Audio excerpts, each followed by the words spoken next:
பல்யோனிகள் தோறுழல்வும்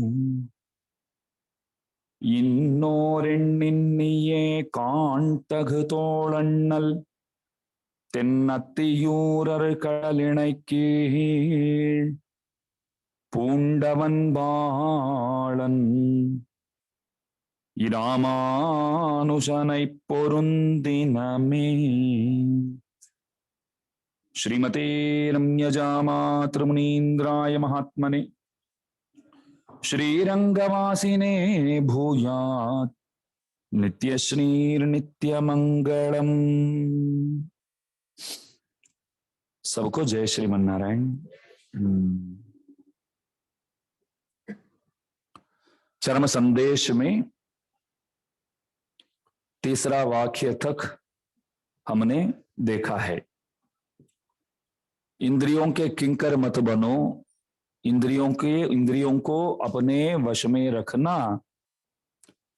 अपने वश में रखने से अच्छा ये होगा कि भगवान के वश में रखना।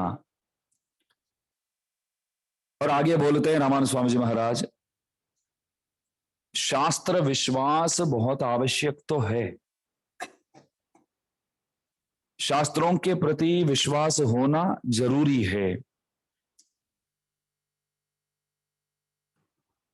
हमने बताया था कि शास्त्र का अर्थ होता है शासनात् शास्त्रम। हम लोगों को ज्ञान जो है वो शास्त्रों से ही प्राप्त हो सकता है और प्रभु की पहचान भी शास्त्रों द्वारा ही संभव है।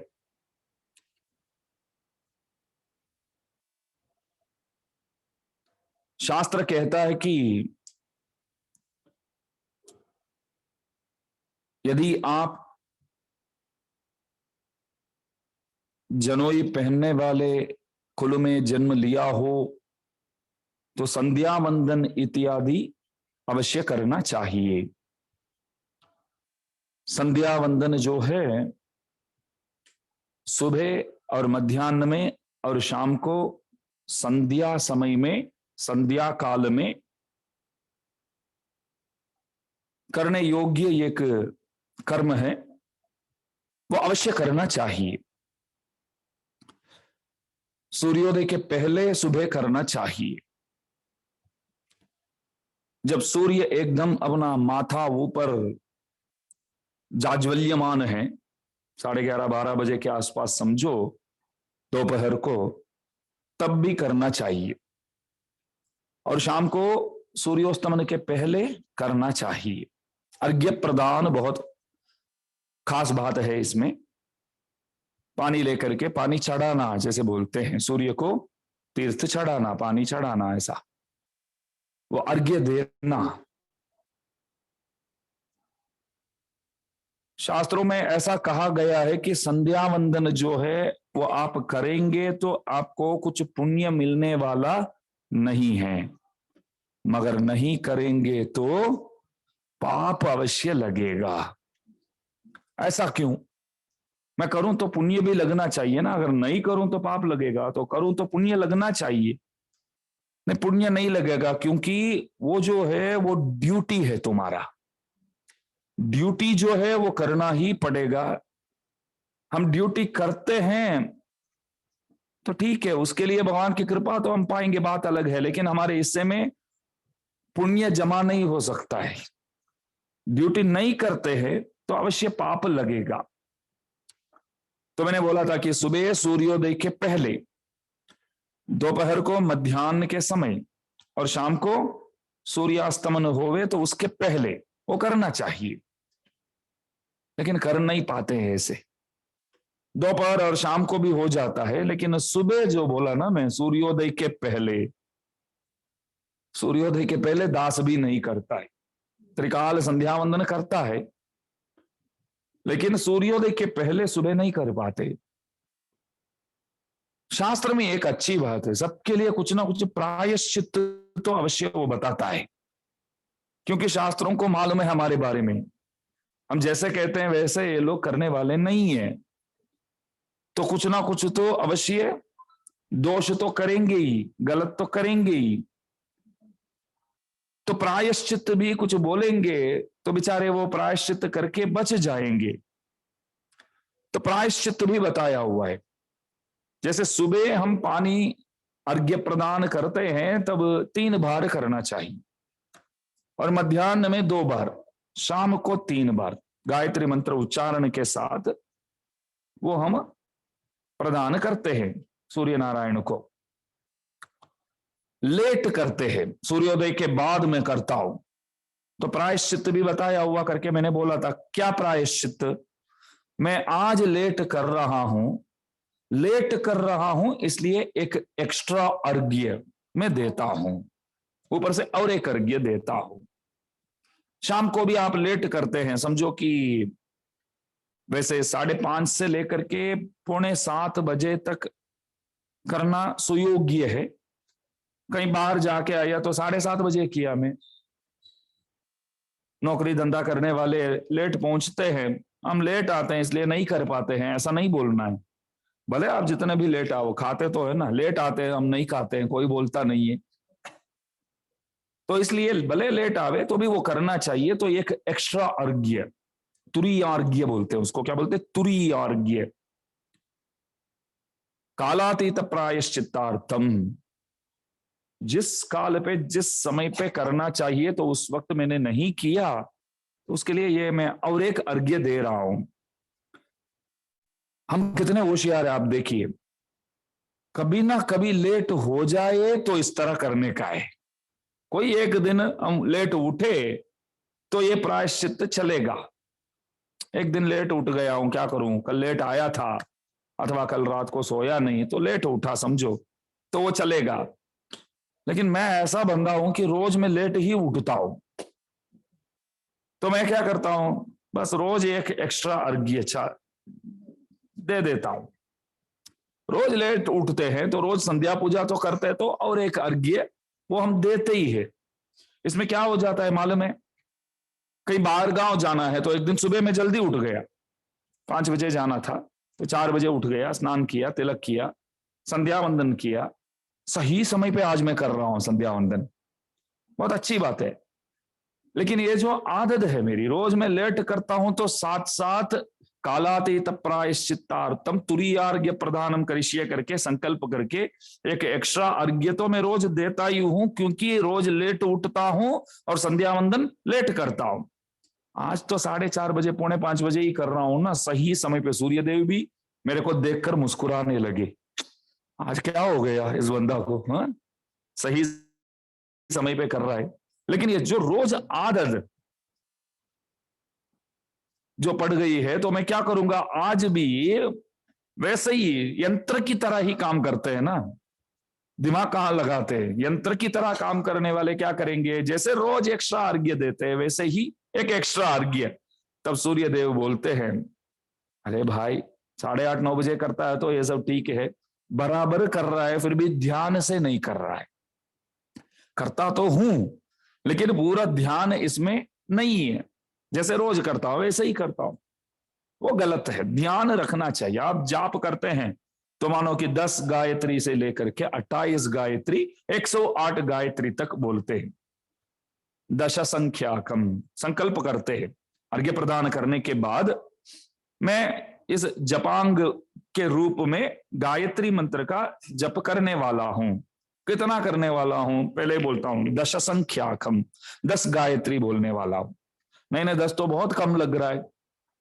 28 संख्याकम, 28 गायत्री जाप करने वाला हूं, 28 बार, वो भी कम लग रहा है। तो शास्त्र बोलते हैं कि रोज तीनों समय 108 करना चाहिए।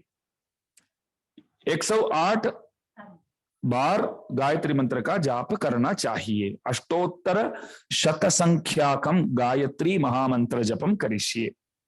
तो ऐसे गायत्री मंत्र के साथ उसके बाद उपस्थानम करके गायत्री देवी को हम बोलते हैं कि आप हमारे बुलाने पर कृपया आइए। आयातु वरदा देवी अक्षरम ब्रह्म संहितम गायत्रीम छंदसाम मातेदम ब्रह्मजुषस्वनः। पहले बुलाते गायत्री देवी को, आवाहन करते, आप आइए, मैं जापने वाला हूं, आप कृपया पधारिए। तो काम होने के बाद विधिवत भेजना भी पड़ेगा ना, बाहर घर पे मेहमान आए, बाहर जावे तो हम क्या करते हैं, दरवाजा तक जाते, दरवाजा खोल कर वहां तक जाना चाहिए। कोई आते तो भी उठकर स्वागत करना चाहिए, कोई जाते तो भी बाहर तक जा करके उनको विदाई देना, वो उचित बात है, सही बात है। मैंने एक बंदा से पूछा, आप बहुत अच्छे हैं, कोई जाते तो बाहर तक जा करके आप विदाई देकर आते हैं, बहुत अच्छे। हाँ करना पड़ेगा ना भैया, क्यों, वरना वो वापस आ जाएंगे। है? गए हैं तो अच्छी तरह देखना पड़ेगा कि वो पहुंच गए कि नहीं, निकल गए ना, बस पूरी तरह निकल गए ना। तो इस तरह किसी के घर में एक मेहमान आए थे, घर वाला बहुत कंजूस था, बिल्कुल चिकना। मेहमान तो आ गया, अभी क्या करे। मेहमान ऐसा विचार करके आया कि आज है ना इनके घर में खाना खा के ही निकलना है, ऐसा ये विचार कर रहा है कि कुछ भी करके इसको अभी अभी भगाना है, ये खाने के लिए ना बैठ जाए यहां, ये विचार ये कर रहा है। और घर वाले के बच्चे भी थे 2-3। तो उन्होंने बोला, जो आया था वो बोला कि कैसे हो, मजा मा, सब ठीक ठाक है। तब इसने बोला कि हाँ बहुत प्रेम से आप आए हैं, लेकिन आप बहुत बड़े महात्मा हैं, आप कहाँ हमारे घर में प्रसाद पाएंगे, आप इतने योग्य कहाँ हुए, हम इतना योग्य कहाँ बने, हम आचार विचार इत्यादि में इतना ध्यान नहीं दे रहे हम लोग, आप बहुत शुद्ध विचार वाले हैं, हमारे घर पे कहाँ खाएंगे आप। बहुत दुख होता है कि आप आए हैं, लेकिन फिर भी हम ऐसा योग्य नहीं बने कि आपको हम प्रसाद खिला सके। वो समझ गया कि ये बस अपना शुरू कर दिया है। तो वो बोले कि हाँ बात बिल्कुल सही है आपकी, मैं ना बोलूंगा अभी तो भी आप कहाँ छोड़ने वाले, मैं तो ना बोलूंगा, इधर नहीं खाऊंगा करके मैं बोलूंगा, लेकिन आप छोड़ने वाले नहीं है, आप बहुत धार्मिक है और उदार है, आप हाथ पकड़कर बोलेंगे खाओ खाओ करके, बस इसके लिए सोच रहा हूं कि क्या करूं मैं। तो वो सोचा कि साला है तो नक्की करके आया है, इधर ही खाना है करके। वो बोला कि देखिए आप खाने के बाद आप क्या करेंगे, मैं मना करूं तो भी, हमारे 3-4 बच्चे, 4 बच्चे, तो ये कि को 100 रुपया जबरदस्ती आप देंगे हर बार। देखो वो पहली बार आया है फिर भी बोलता है जबरदस्ती, एक एक 100-100 रुपया आप देंगे, मैं बोलूं तो भी आप मानते नहीं है, बच्चों को कुछ नहीं देने का, अभी से बोलता हूं मैं, ये 100-100 रुपया नहीं देने का, लेकिन आप कहाँ मानते हैं। तो उन्होंने सोचा कि एक खाना मैं बाहर खाने जाऊं तो 70-80 रुपया में हो जाएगा, अभी यहां खाने बैठूं तो बाद में 400 रुपया देना पड़ेगा बच्चों को, है? तो वो बोला हाथ जोड़ करके, नहीं हम आए हैं, मिले हैं तो जा रहे हैं, ऐसा। तो मेहमान आते हैं तो बाहर तक जा करके उसको विदाई देना वो बहुत आवश्यक है। तो गायत्री देवी को आप बुलाते हैं तो जाते समय भी, ये गायत्री देवी हमारे बुलाने पर आप आए थे, कृपया अभी चलिए, मध्याह्न में बुलाऊंगा तब आना, शाम को बुलाऊंगा तब भी आना, ऐसा उपस्थान बोलते। ये सब क्यों मैं बता रहा हूं, तो देखिए शास्त्रों में इस तरह कहा गया है कि संध्या वंदन आदि विधिवत करना चाहिए। जप करते हैं तो उपवस्त्र के अंदर हाथ रख के, दोनों हाथ इस तरह रख के, ऐसे गिनते हुए सही तरह गिनकर जाप करना चाहिए। अगर 10 बोला है तो ठीक 10, 28 बोला है तो ठीक 28, 108 बोला हूं तो ठीक 108, ध्यान दे करके करना चाहिए। आजकल हम क्या करते हैं मालूम है, ऐसे रखते हैं, ऐसे जाप करते करते ऐसे, ये हाथ में टीवी रिमोट रहता है, ऐसे ये हाथ अंदर गिन रहा है, जाप कर रहा हूं मैं समझो, तो टीवी क्रिकेट किस में आता है भाई, पूछता हूं तब वो बोलता है कि चैनल नंबर 125, तो 125 इसमें आता है क्या इसमें। और यहाँ भी हाथ भी ऐसे उंगली में ऐसे ये घूमता रहता है, उंगली जो है वो घूमता रहता है, जाप चालू है, साथ साथ मैं पूछता हूं कि आज क्या होगा, भारत जीतेगा कि नहीं, ये सब भी पूछता हूं, नहीं चलेगा ऐसा। भगवान को स्मरण करते हुए करना चाहिए, उठना नहीं चाहिए जाप करते समय। अभी रामानुज स्वामी जी इस संदेश में हमको क्या बोलते हैं वो समझ में आएगा। आप जब संध्या वंदन इत्यादि करते हो तो शास्त्र पर विश्वास रख के करते हो, अच्छी बात है, शास्त्र विश्वास बहुत आवश्यक है, शास्त्रों के प्रति विश्वास बहुत आवश्यक है। क्यों, माता पितृ सहस्रेभ्यो वत्सलतरम शास्त्रम, हमारे माँ बाप हमारे प्रति जितना प्यार करते हैं इससे 1000 गुना ज्यादा प्यार शास्त्र हमारे प्रति करते हैं। हमारे माँ बाप तो हमारे प्रति तो प्रेम प्यार इत्यादि तो करते तो है ना, बहुत ख्याल रखते हैं हमारे लिए कुछ भी करेंगे। माँ बाप तो वही है, हमारे लिए कुछ भी करेंगे, प्राण त्याग भी करेंगे। लेकिन वो माँ बाप जो है शास्त्रों को देखकर आश्चर्यचकित हो जाते हैं कि हमारे प्रति आप शास्त्र लोग जो भावना दिखाते हैं उसके सामने हम भी कुछ नहीं है। तो माता पितृ सहस्रेभ्यो वत्सलतरम शास्त्रम। कोई पूछे शास्त्र क्या है, तो आप जवाब देंगे कि 1000 माँ बाप के समान है वो। इतना प्यार मिलता है, पूरे के पूरे हमारे प्रति हित करने वाला शास्त्र है। हमारे हित के सिवाय शास्त्र कुछ नहीं जानता है, हित ही जानता है। सत्यम वदा धर्मम चरा मातृदेवो भव पितृदेवो भव आचार्य देवो भव अतिथि देवो भव।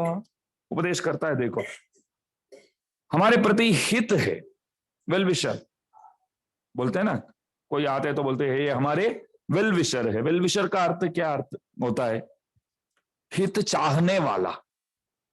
हमको कुछ अच्छा होता है तो खुश होने वाला। वो सबसे पहले, बहुत कम लोग मिलते हैं ना ऐसे। हमको कुछ अच्छा होता है तो खुशी मनाने वाला बंदा बहुत कम मिलते। हमको कुछ अच्छा हो जाए तो तुरंत ईर्ष्या करने वाले लोग कम मिलते हैं, अधिक संख्या में मिलते, बहुत मिलते। हमको कुछ अच्छा हो जाए तो हमसे भी ज्यादा खुशी मनाने वाले व्यक्ति बहुत कम मिलते। भगवान राम के बारे में ऐसा बोलते हैं कि राम जो है ना, कोई अगर बंदा खुश है तो उनको देख करके उनके पिता की तरह प्रभु खुश हो जाते थे। राघवेंद्र सरकार, आप खुश है तो राम आपको देखेंगे तो आपके पास आएंगे। आप तो उनको जानते भी नहीं होंगे, फिर भी आपके पास आएंगे, हाथ पकड़कर बोलेंगे कि आप बहुत अच्छे लग रहे हैं, बहुत खुश लग रहे हैं आप, मुझे बहुत अच्छा लगता है आपको देख करके। हमेशा खुश रहना चाहिए, चाहे अपना स्थिति जैसे भी हो। स्थिति तो यहां सबका खराब है, सबका खराब है। ऐसा नहीं है कि सिर्फ अपना ही खराब चलता है बाकी सब अच्छे है, बिल्कुल नहीं। अपना तो खूब बढ़िया चलता है, मैं बोलूंगा अपना तो बढ़िया चलता है। मैं कथा सुनाऊंगा आपको। शास्त्रों में ऐसा है कि कभी कोई कष्ट आ जाए तो उस कष्ट को मुस्कुराते हुए स्वीकार करना होगा। बहुत कठिन बात है, आपके लिए भी मेरे लिए भी। जानेंगे तो सही, कभी ना कभी वो हमारे में आएगा। कष्ट ना आवे लेकिन वो गुण आवे हमारे में। भले कष्ट आ जाए तो भी उसको सामना करने की जो ताकत है। तो शास्त्रों में ऐसा कहा गया है कि कष्ट आवे तो मुस्कुराते हुए बस उसे स्वीकार करो, ऐसा। तो ये कोई मेरे जैसे कोई बोल रहे थे, सत्संग करने वाले भाषण दे रहे थे, तो सुनने वाले बहुत लोग थे। इनमें से एक उठकर एक प्रश्न पूछा बोलने वाले महात्मा से, आप उपदेश दे रहे हैं, आपको यदि कोई कष्ट आ जाए तो आप मुस्कुराते हुए उसे स्वीकार कर सकते हैं? पूछा। मैंने तो पहले ही बोल दिया मेरे लिए भी कष्ट है, आपके लिए भी कष्ट है। उन्होंने ऐसा बोला नहीं था, उन्होंने ऐसा बोला नहीं था। तो अभी पूछा कि आप ऐसे स्वीकार करेंगे? तो महाराज बहुत अच्छे थे, तो वो बोले कि नहीं, मेरे लिए भी कष्ट है। हम तो आचार्यों के पास बैठकर अध्ययन करते हैं, पुस्तक इत्यादि पढ़ते हैं, थोड़ा बहुत ठीक है, अनुष्ठान में आया भी सही है। ऐसा नहीं है कि जो भी बोलते हैं सब हमारे अनुष्ठान में आ गया, आना चाहिए, प्रभु से प्रार्थना करते हैं। तो उन्होंने बोला कि यदि आप उपदेश दे रहे हैं तो आप भी कष्ट आ जाए तो उसे स्वीकार नहीं कर पाते हैं, तो फिर उपदेश क्यों कर रहे हैं? ऐसा नहीं है, सबके सब कष्ट आवे ना तो कोई भी बंदा जितना भी वो मजबूत होवे तो भी एक एक क्षण में वो टूट ही जाएगा, टुकड़ा टुकड़ा हो जाएगा। लेकिन महात्मा बोले कि नहीं, ऐसी बात नहीं है। हाँ, बात सही है, कष्ट मेरे को आवे तो उसे स्वीकार करने की जो क्षमता है, ताकत है, मुझ में नहीं है। इसका मतलब ये नहीं है कि दुनिया में ऐसे कष्ट को भी हंसता हुआ स्वीकार करने वाला बंदा एक भी नहीं है। वो नहीं है, कोई होंगे। अरे कोई हो तो आप बताओ। तब ये महात्मा क्या बोले मालूम है? हमारे गांव में एक पहाड़ है, पहाड़ के ऊपर एक मंदिर है, मंदिर के बाहर एक आदमी बैठा हुआ है, कोई भिखारी, नित्य निरंतर वहीं बैठता है। और उनको पहचानना बहुत आसान है, क्योंकि उनके दो आंखें नहीं है, उनके दो पग नहीं है, उनके दो हाथ भी नहीं है। पहचानना कोई कठिन बात है क्या? दो आंखें नहीं है, दो हाथ नहीं है, और पैर भी नहीं है, दोनों पैर नहीं है। तो आप जाएंगे तो अवश्य आइडेंटिफाई कर पाएंगे आसानी से। अच्छा, वहां जाके क्या करने का है? ध्यान दीजिए, वहां जाके क्या करने का है? उनसे पूछो, कष्ट आ जाए तो उसे कैसे हंसकर स्वीकार करना चाहिए। कष्ट आ जाए तो उसे किस तरह हंसता हुआ किस तरह स्वीकार किया जाए, उनसे पूछो। सही व्यक्ति वही है। तो सब बोले कि बात बिल्कुल सही है, क्योंकि दुनिया के सबके सब कष्ट उनके पास है। किसी ने नीचे से ऊपर ले जा करके बिठा दिया वहां, क्योंकि आप पूछेंगे दोनों पैर नहीं है, दोनों हाथ नहीं है, तो ऊपर कैसे चढ़े वो पहाड़ पे? तो किसी ने पहले ही जाके उनको वहां बिठा दिया है, हाँ बैठो प्रसाद मिलेगा, कोई रखेंगे तो कैसे वो जैसे खाते होंगे बेचारे वही जानते। नीचे रख दिया होगा तो बेचारे थोड़ा सर झुक के खाना होगा, उनको क्या मालूम। तो उनके पास सब पहुंच गए, सुनने वाले सबके सब पहुंचकर बोले कि एक प्रश्न आपसे पूछने आए हैं कि कष्ट आ जाए तो उसको कैसे स्वीकार करें। तब वो बोले कि आप गलत एड्रेस पे आ गए। क्या बोले? गलत एड्रेस पे आ गए। क्यों? आप नहीं बता सकते हैं? मैं कैसे बता सकता हूं? क्यों आप नहीं बता सकते हैं? वो बोले कि कभी भगवान ने मेरे को कष्ट दिया ही नहीं है, तो मैं कैसे जवाब दूं? कभी भगवान ने मेरे को कष्ट दिया ही नहीं है, तो फिर मैं कैसे बोलूं कि कष्ट आ जाए तो उस कष्ट को किस तरह स्वीकार किया जाए। तो किसी को कष्ट है तो व्यक्ति, किसी कोई व्यक्ति कष्ट के साथ कष्ट गुजर रहा है तो उनसे पूछो, वो बताएगा। तब सबको लगा इतना सारा कष्ट है फिर भी इनको कष्ट ही नहीं लगता है। वो इस तरह स्वीकार करना चाहिए, ऐसा नहीं है कि ये कष्ट में स्वीकार करता हूं, कष्ट करके समझना ही नहीं। जटायु महाराजा को, जटायु जी रावण के साथ लड़े तो रावण ने चंद्रहास करके उनके हाथ में जो है, जो बहुत बड़ा क्या बोलते हैं उसको, नाइफ उनका जो होता है ना, शाह उनके जो खड्ग, कोई कोई शब्द अमुक शब्द भूल जाता हूं वैसे, तो खड्ग से ऐसे मारा तो नीचे गिर गए। तो राघवेंद्र सरकार पीछे पीछे आए। जटायु की जगह मैं होता तो मैं बोलता राम से कि आपके लिए तो झगड़ा किया, जल्दी कोई नजदीक हॉस्पिटल हो तो ले जाओ वरना केस करूंगा मैं आपके ऊपर। मेरे को रावण के साथ कोई लेना देना नहीं था, आपके लिए ही झगड़ा किया मैं, देखो क्या हालत मेरा हो गया है। वो सब नहीं बोले जटायु जी। जटायु जी क्या बोले कोई जानते? जटायु जी राम को देखकर क्या बोले? जल्दी राम कुछ करो, जादू करो, जल्दी हॉस्पिटल ले जाओ, नहीं बोले।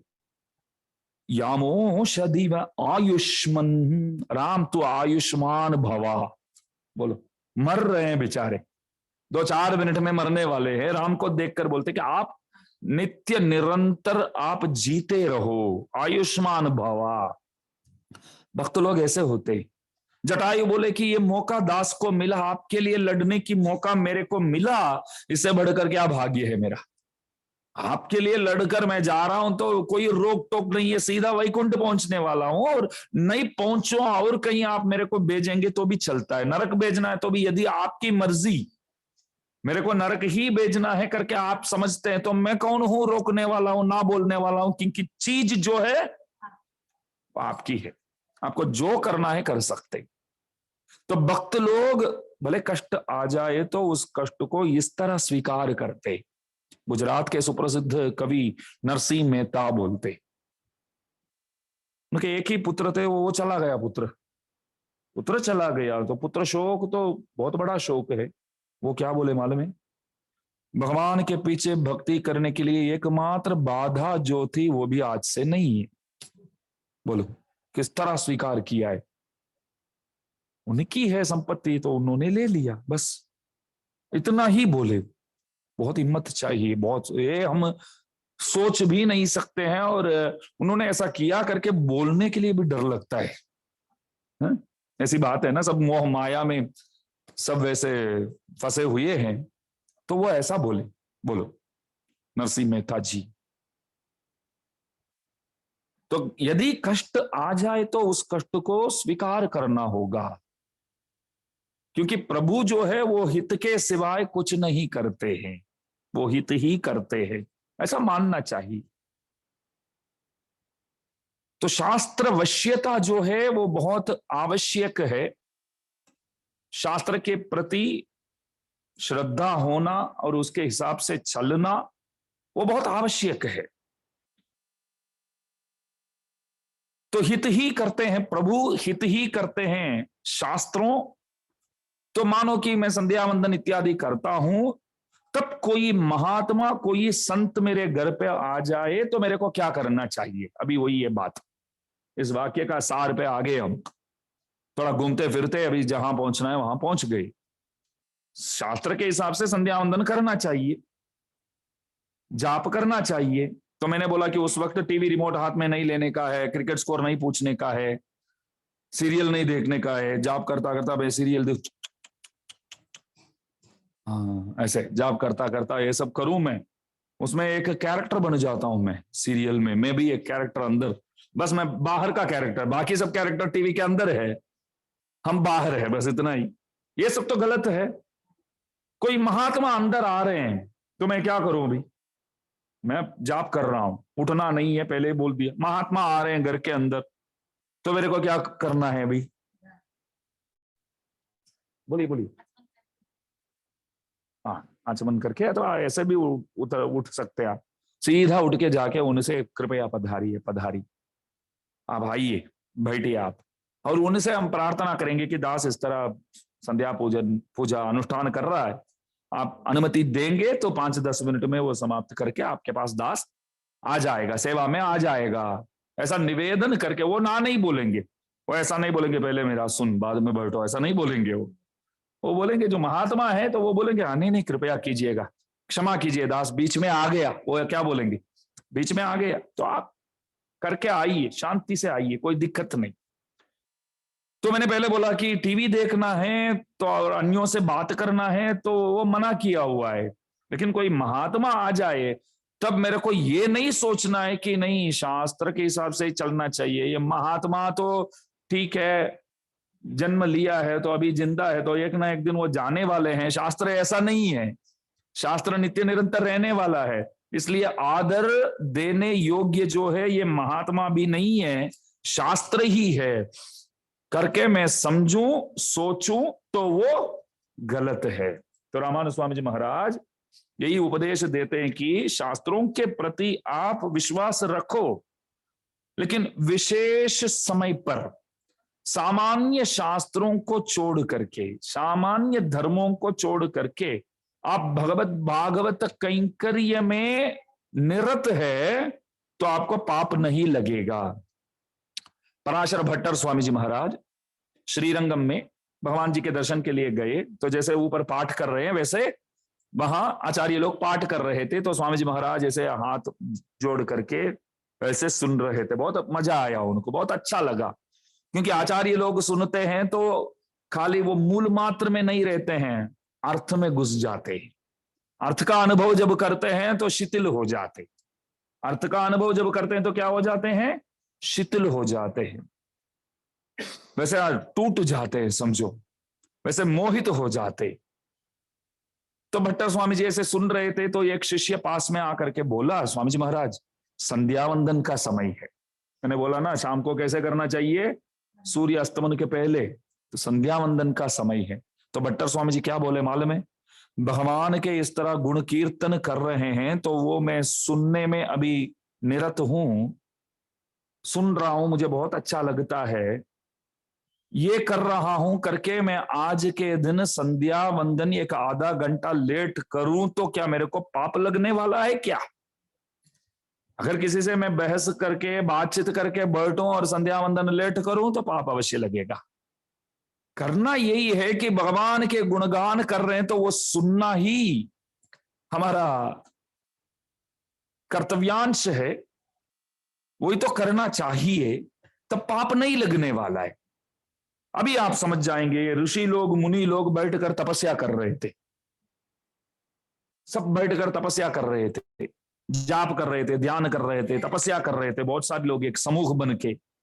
भगवान वहां रथ में जा रहे हैं, कृष्ण कन्हैया भगवान रथ में जा रहे, तो दो चार उठ के गए, प्रभु जा रहे हैं करके, बाकी सबको भी बुलाया, आप सब आओ, प्रभु जा रहे हैं, ये दर्शन वापस कब मिलेगा क्या मालूम है, आज मिला है भगवान की दया से, सब आओ। तो दो चार होशियार थे तो गए, बाकी लोग क्या बोले मालूम है, अरे नहीं नहीं नहीं, ये जाप तप ध्यान इत्यादि अधूरा छोड़ना नहीं है, ये कर रहे हैं तो विधिवत करना पड़ेगा।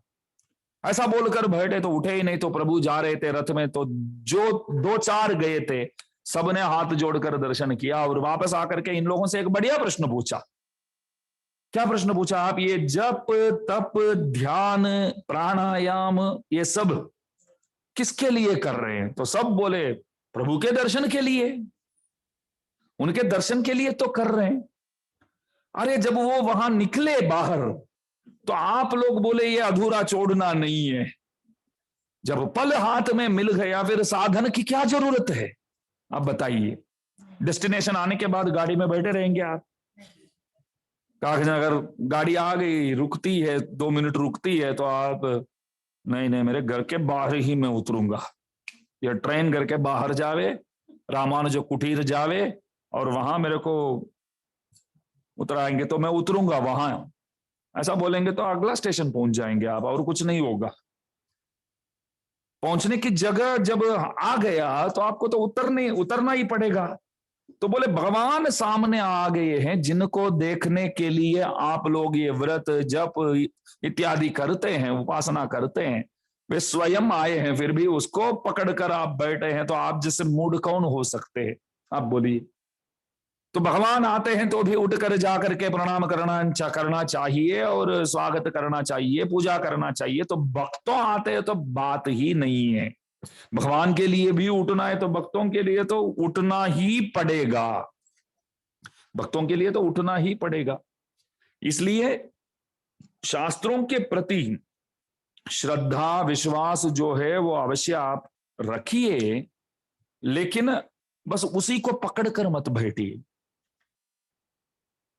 रामायण में आप देखिए, राघवेंद्र सरकार धर्मपत्नी के साथ, अम्मा जी के साथ वन में गए, तो शास्त्रों के हिसाब से अनुष्ठान वगैरह सब विधिवत किए, वो सुबह शाम औपासन अग्नि जो है, उपासना अग्नि, अग्नि संधान बोलते हैं, हर एक गृहस्थ को करना चाहिए। आजकल कोई करते नहीं है, कम से कम जानते हैं तो अच्छी बात है ना। अग्नि संधान सुबह शाम करना चाहिए, हवन करना चाहिए सुबह शाम, बोलो रोज।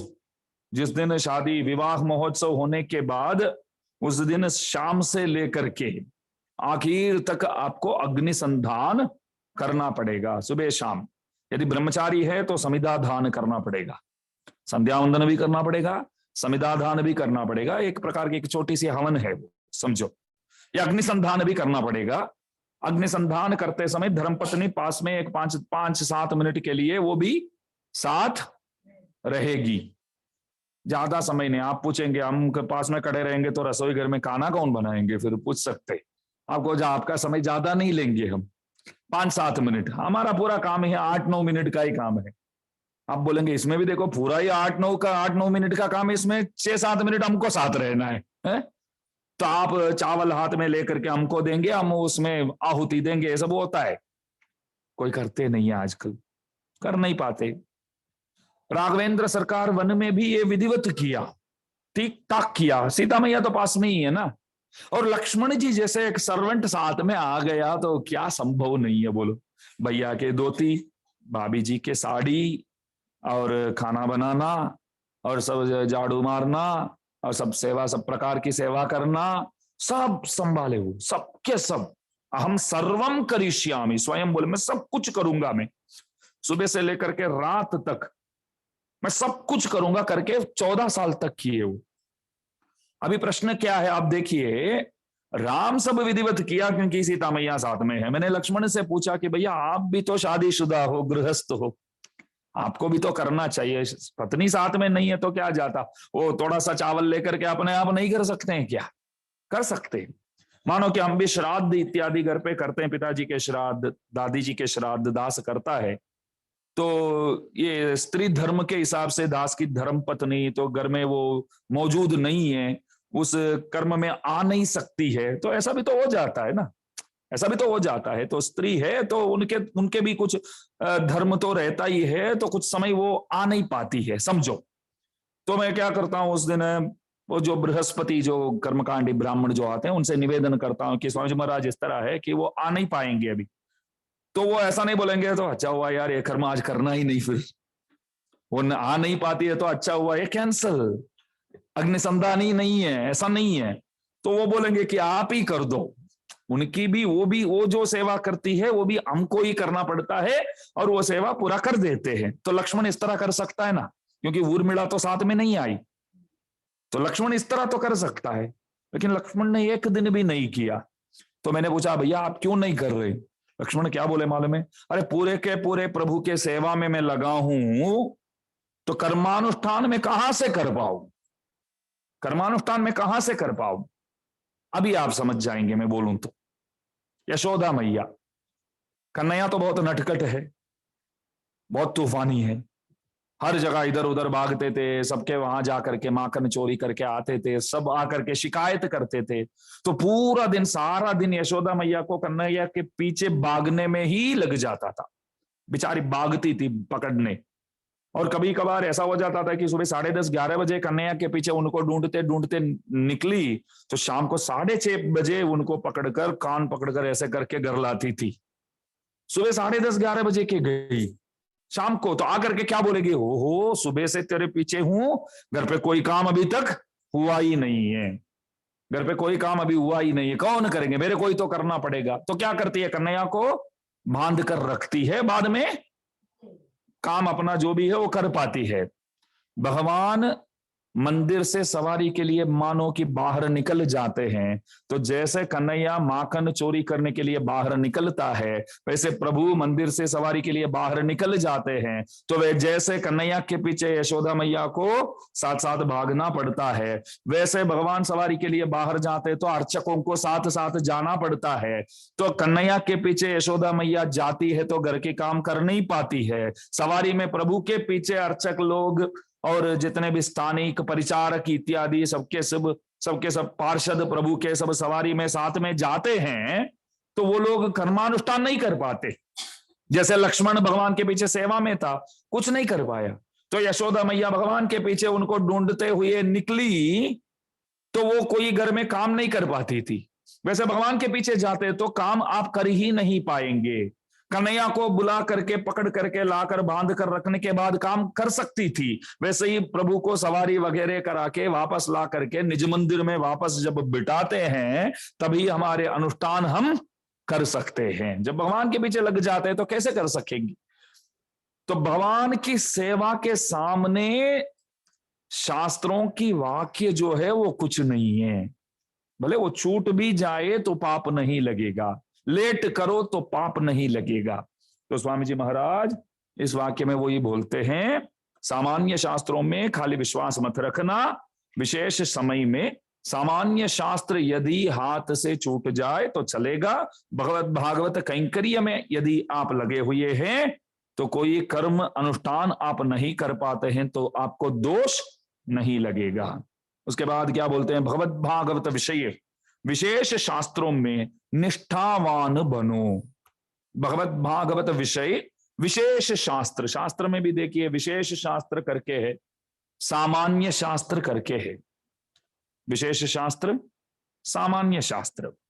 जैसे देखिए, झूठ मत बोलो, वध मत करो, दो बात याद रखना, दोनों में एक करना ही पड़ेगा, तो आप क्या करेंगे? वध नहीं करेंगे, झूठ बोलेंगे। एक करना ही पड़ेगा तो झूठ बोलेंगे, वध नहीं करेंगे। इस तरह, क्योंकि वध करना बहुत बड़ा पाप है, झूठ बोलना पाप तो है लेकिन वध जितना नहीं है। बड़ा पाप है लेकिन वध जितना इतना बड़ा नहीं है, वो महान पाप है। ये उसके हिसाब से थोड़ा छोटा है। हाँ, बढ़िया किया। तो विशेष शास्त्र सामान्य शास्त्र दो है ना, विशेष पाप सामान्य पाप। तो विशेष शास्त्र सामान्य शास्त्र, विशेष शास्त्र क्या है? हमारे आழ்वारों के दिव्य प्रबंध, आचार्यों के व्याख्यान। सामान्य शास्त्र क्या है? जैसे न्याय शास्त्र है, अलंकार शास्त्र है, व्याकरण शास्त्र है, ऐसे अनेक शास्त्र है। आपको समझाना है तो मैं बोलूंगा कि MBA, M.Tech, B.Tech, ये सब जो है सामान्य शास्त्र समझो, सामान्य एजुकेशन है। इन एजुकेशन को लेकर के आप वैकुंठ पहुंच करके भगवान के गोद में बैठ सकते हैं। सर्टिफिकेट है प्रभु, M.Tech किया हूं मैं, अंदर मेरे को जाने दो। वहां द्वारपालकों से ऐसा नहीं बोल सकते कि मैं M.Tech हूं, मैं इंजीनियर हूं, मैं डॉक्टर हूं। वहां चलेगा वो सब? अरे यहां भी नहीं चलता है, वहां क्या चलेगा? यहां भी नौकरी नहीं देते। सर्टिफिकेट दिखाते हैं तो बोलते हैं इंजीनियर हो। अरे लाख लोग बैठे हैं, लाखों के साथ आप भी बैठो, उन लाख जनों के साथ, ऐसा बोलते हैं ना। तो यहां भी सर्टिफिकेट काम नहीं करता है तो वहां क्या क्या काम करेगा? इसलिए तो बोलते हैं कि साविद्या या विमुक्तये तत्कर्म यन्न बंधाय, साविद्या या विमुक्तये आयासाया परम कर्म विद्यान्या शिल्प नैपुणम। विद्या जो है वो है जो विद्या परमात्म प्राप्ति तक पहुंचाता है, वही विद्या विद्या है। बाकी सब विद्या विद्या नहीं है, कोई काम का नहीं है। परमात्मा तक जो पहुंचाता है उस विद्या का नाम क्या है? न्यास विद्या, शरणागति विद्या बोलते। क्या बोलते हैं? शरणागति विद्या। कोई पूछे कि आप सर्टिफिकेट होल्डर हो क्या, डिग्री है आपके पास, तो बोलना है। क्या विद्या? न्यास विद्या। तो सामने वाला वैसे चमक जाएगा, बोले क्या बात कर रही, कुछ ऐसे कुछ बड़ी M.Tech से भी बड़ा लग रहा है। न्यास विद्या, संस्कृत के बहुत बड़े विद्वान है ऐसा बोलेंगे। न्यास विद्या का अर्थ क्या है? शरणागत हूं मैं, शरणागति किया हूं, एक आचार्य के सतपात्र हूं, बस वही अर्थ हुआ है। बाकी कुछ नहीं जानते हम, बाकी कुछ जानने की जरूरत भी नहीं है। एक सदाचार्य के कृपा पात्र हूं मैं, बस काफी हो गया, बहुत हो गया। तत्कर्म यन्न बंधाय सा विद्या या विमुक्तये आयासाया परम कर्म विद्यान्या शिल्प नैपुणम। इसलिए वो ही विद्या विद्या है, अन्य विद्याओं से कोई मतलब नहीं है। तो स्वामी जी बोलते हैं कि भगवत भागवत विषय विशेष शास्त्रों में, विशेष शास्त्र बोलते हैं, उन विशेष शास्त्रों में श्रद्धा रखना, आप निष्ठावान बनो। हमारे संप्रदाय में आचार्यों को हम उभय वेदांत प्रवर्तकाचार्य बोलते, सुना है? उभय वेदांत प्रवर्तकाचार्य। आप पत्रिका में देखिए स्वामी जी लोगों के आगे वो सब लिखा होता है, श्रीमद वेद मार्ग प्रतिष्ठापनाचार्य, उभय वेदांताचार्य, शांत शमदमाद्यनंत कल्याण गुणगण परिपूर्ण अस्मत् असाधारण स्वामिनः अस्मत् सकल विद बंधु। बहुत कुछ लिखते हैं। हमारे वहां विवाह महोत्सव पत्रिका लिखते हैं ना, तो सब आचार्यों को देना पड़ता है। तो ऊपर आप देखेंगे तो वैसे 7-8 लाइन्स तक इस तरह आचार्य के बारे में उनकी महिमा गुणगान करके फिर बोलते हैं कि आप श्री के चरणारविंदों में सविनय दास प्रार्थना करता है कि हमारे घर में इस तरह लड़की की शादी है तो आप, या लड़का का है, आप कृपया पधारिए। तो सबसे पहले ये सब लिखते हैं, श्रीमद वेद मार्ग प्रतिष्ठापनाचार्य वे वेदांताचार्य राय, शांत शम दमाद्य अनंत कल्याण गुणगण परिपूर्ण राय।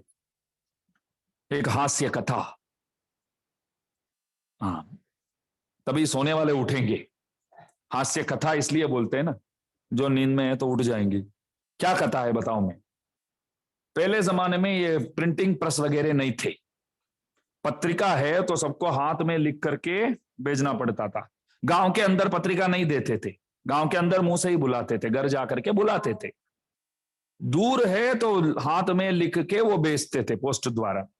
अभी तो DTP प्रिंटिंग प्रेस वगैरह बहुत है, तो बहुत बड़े बड़े इन्विटेशन से 3-4 बनाते। भाई बोलता है कि मेरे भाई का शादी है, भाई की शादी है, तो मैं एक इनविटेशन बनाऊंगा। बहन बोलती है कि मेरे दोस्तों को सहेलियों को देने के लिए मैं एक बनाऊंगी। तो 3-4, और ये बोलता है जो शादी करता है वो बोलता है कि ऑफिस वालों को देना है तो मैं एक बनाऊंगा। ऐसा करते हैं लोग। पहले क्या करते थे, लिख के भेजते थे एक एक गांव। तो क्या क्या लिखना है, श्रीमद वेद मार्ग प्रतिष्ठापनाचार्य उभय वेदांताचार्य राय, हम लोग वो सब देखेंगे, नाम के आगे क्या क्या लिखा है आचार्य लोग देखेंगे। मर्यादा पूर्वक शब्दों का इस्तेमाल किए हैं कि नहीं, वो बहुत जरूरी है ना, मर्यादा बहुत आवश्यक है ना, सेल्फ रेस्पेक्ट जो भी है। और श्री वैष्णव आचार्य है तो उन आचार्यों को जिस तरह बुलाना चाहिए, जिस तरह पहचान देना चाहिए, वैसे ही देना चाहिए। तो हाथ में लिख के भेजना है तो एक एक को लिख करके भेजना है। श्रीमद वेद मार्ग प्रतिष्ठापनाचार्य उभय वेदांताचार्य शांत शमदमाद्यनंत कल्याण गुणगण परिपूर्ण राय। आप जो है ना बहुत शांत है, आप जो है इंद्रिय निग्रह किया हुआ बंदा है, मतलब इंद्रियों को अपने वश में रखने वाले आचार्य है, ये सब लिख के भेजना पड़ेगा।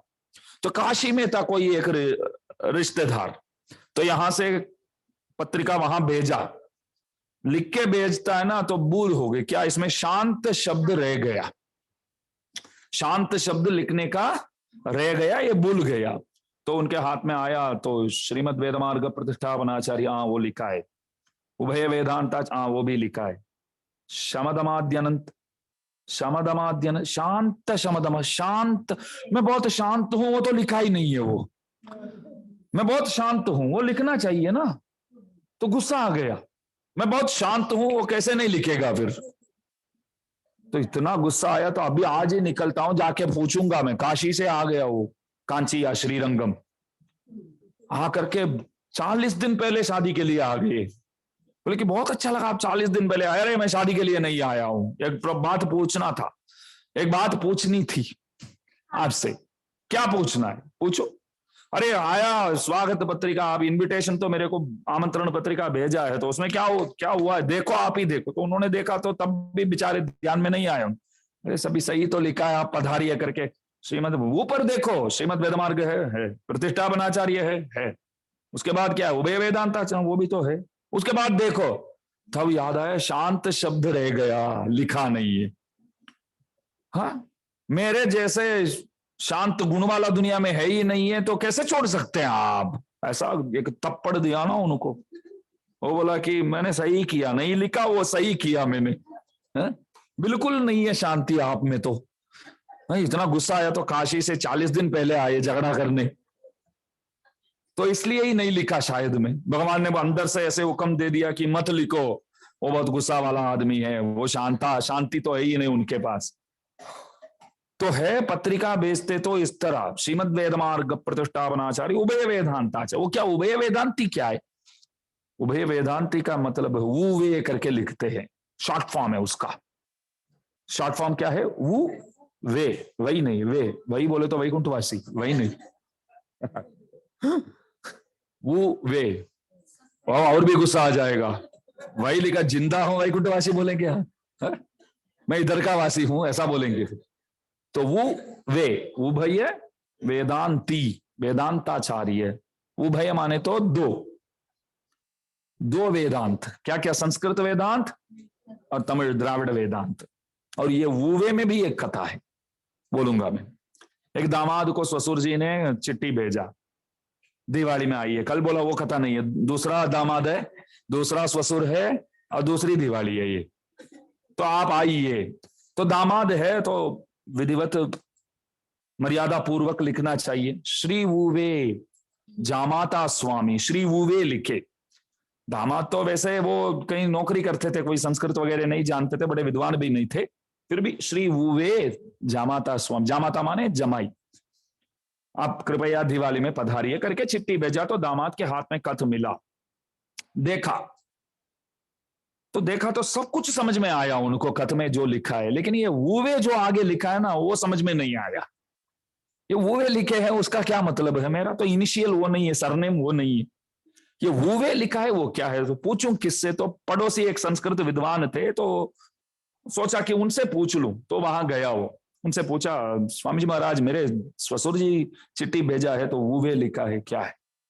वो है ना, वो इनको अपनी बेटी देने का मन था पहले, ये जो आया है, लेकिन शादी वहां हो गया तो ये तब से सोच रहे थे, अरे बढ़िया कंपनी में नौकरी कर रहे हैं, लड़का पास में ही है, अच्छा ही है लड़का, दिखता भी अच्छा है, लड़की देने का मन था तो कहीं से वो आ गया, वो उन्होंने दे दिया। जो ससुर जी भेजे ना अभी चिट्ठी, तो समय से, बहुत समय से वो सोच रहे थे कि कुछ करके अलग करना ही है। बाद में भले अपने लड़की के साथ शादी हो जाए तो भी अच्छा है, ऐसे विचार करने वाले थे। तो मौका मिल गया ना अभी, ये वुवे का क्या अर्थ है करके पूछा, तो उन्होंने बोला ऐसा कैसे बोल सकते हो ऐसा। अरे क्या बोले वो तो बताइए आप, वो पूछता है। एक ससुर जी दामाद को ऐसे बोलेंगे आज? वो कलयुग का प्रभाव है भैया, ये कलयुग का प्रभाव है। क्या वो उसको मालूम, वो समझने लगा कि ये वुवे कुछ बहुत बड़ा गाली है। ये वुवे का कुछ अर्थ होता है, वु का अर्थ होता है कि उपयोग का ही नहीं है, ये जो है उपयोग का ही नहीं है। और वे का अर्थ है कि वेम वाला है।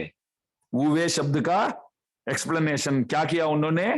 दामाद को वो ऐसा बोल रहे हैं कि उपयोग का नहीं है, उपयोग वाला नहीं है। और वेम बोलते हैं ना, वहम जो है वो वेम स्वभाव वाला, वेम रखने वाला है करके आपको बोले हैं। वो इतना गुस्सा आया ना उनको, दामाद को ऐसा कैसे, मैं किसी उपयोग का नहीं हूं, किसी काम का नहीं हूं करके कैसे बोल सकते हो? आपके घर पे पेपर है तो है, आपके पास कलम है तो लाओ आप पहले। तो उन्होंने हाथ में लिया। ससुर जी मैं अभी कहता हूं कि आप भी हुए, आपके पिताजी भी हुए, आपके दादाजी भी हुए, ऐसा भेज दिया। तो ससुर जी को कुछ समझ में नहीं आया, ये क्या हुआ है। तब बेटी बोली नहीं और कुछ नहीं है, बस वुवे का अर्थ किसी ने गलत समझा दिया। अभी आपको भी अभी पता चला होगा कई लोगों को कि ये वुवे शब्द करके है करके पहली बार सुना होगा। और उभय वेदांती आचार्यों को बोलते, उभय वेदांत आचार्य बोलते। संस्कृत द्राविड़ वेदांतों में जो निपुण है, आजकल क्या हम निपुण हैं? कोई निपुण नहीं है, फिर भी लगाते हैं। क्यों लगाते हैं? हमारे स्वामी जी रामानुज स्वामी जी महाराज जो है वो सचमुच में उभय वेदांती।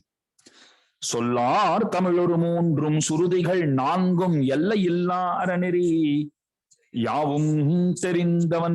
रामानुज स्वामी जी के बारे में रामानुज नूतन दादी में कल वहां आप श्री के वहां अनुसंधान किया गया। சொல்லார் தமிழொரு மூன்றும் சுருதிகள் நான்கும் எல்லையில்லா அறநெறி யாவும் தெரிந்தவன்। रामानुज स्वामी जी महाराज क्या क्या जानते थे? ऋग यजुः साम अथर्वण वेदों को जानते थे। शिक्षा व्याकरण शिक्षा निरुक्तम ज्योतिषम छंदस कल्पम इत्यादि षडंगों को जानते थे। षडंग जो वेद के अंग बोलते। और उपांगों को जानते थे, उपवेदों को जानते थे, आयुर्वेद शास्त्र जानते थे, इतिहास जानते थे, पुराण जानते थे। बस इतना पूछो ना क्या नहीं जानते थे? सब कुछ जानते थे, बहुत बड़े विद्वान। तो उभय वेदांती थे। हम कोई उभय वेदांती नहीं है, लेकिन वे उभय वेदांती थे। तो वे क्या बोले मालूम है? हमारे जितने भी संबंधी है ना, सब उभय वेदांती पद में आज से भट गए हैं। रामानुज स्वामी जी बोले क्योंकि मैं उभय वेदांती हूं।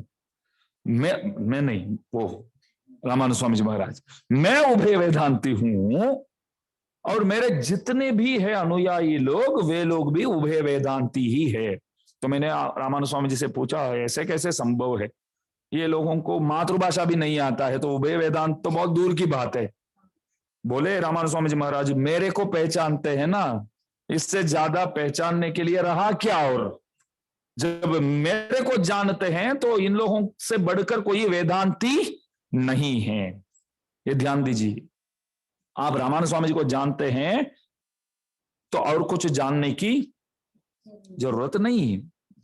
जिस चीज को जिनको जानना है आप उनको जानते हैं, तो और क्या जानना है? एक मूख को भी मुक्ति प्रदान करने वाले,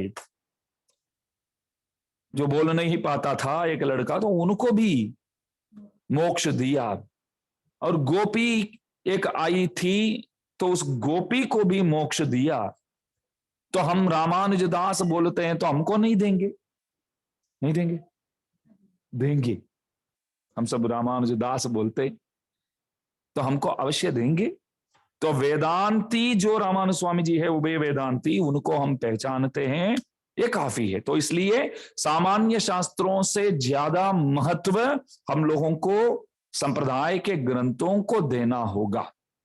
वरवरमणि स्वामी जी महाराज उपदेश रत्नमाला में सहस्र गीति के 5 व्याख्यानों का वर्णन करते हैं। 6000 वाला ग्रंथ, 9000 वाला ग्रंथ, 36,000 वाला ग्रंथ, 24,000 वाला ग्रंथ और 12,000 वाला ग्रंथ। ये क्या 12,000, 24,000, 36,000? जैसे दिवाली में वो शर आता है ना, टप टप टप टप टप टप टप टप, 100 गारलैंड बोलते हैं उसको, 100, 1000, 5,000, 10,000 सब आता है ना। लड़ी बोलते हैं ना, इतना बड़ा आता है, हार जैसा बहुत बड़ा आता है, तो एक कोने पे जला देते तो ऐसे, तो उसको 5,000 वाला बोलते हैं, 10,000 वाला बोलते हैं। वैसे धर्म में भी देखिए सहस्त्र गीत के व्याख्यान जो है, ऐसे 5 व्याख्यान मिले, ये कि 6,000 वाला, और वो भी ऐसे बोलता है ना, तो परमात्मा कौन है करके जो शब्द निकलता है उसमें से, कौन परमात्मा है। जैसे पटाखे फोड़ते तो आवाज निकलता है, तो व्याख्यान ग्रंथों को पढ़ते हैं तो उसमें से भी आवाज निकलता है, वेद वेद की जो आवाज है वो निकलता है उसमें से, परमात्मा कौन है करके वो आवाज निकलता है। तो उन ग्रंथों पर ज्यादा श्रद्धा, ज्यादा विश्वास होना चाहिए करके उपदेश करते हैं। यहां तक अभी अनुभव का विषय हुआ, और आगे कल सुबह देखेंगे, और आज रात को आचार्यों के बारे में यहां चर्चा करेंगे। जय श्रीमन्नारायण।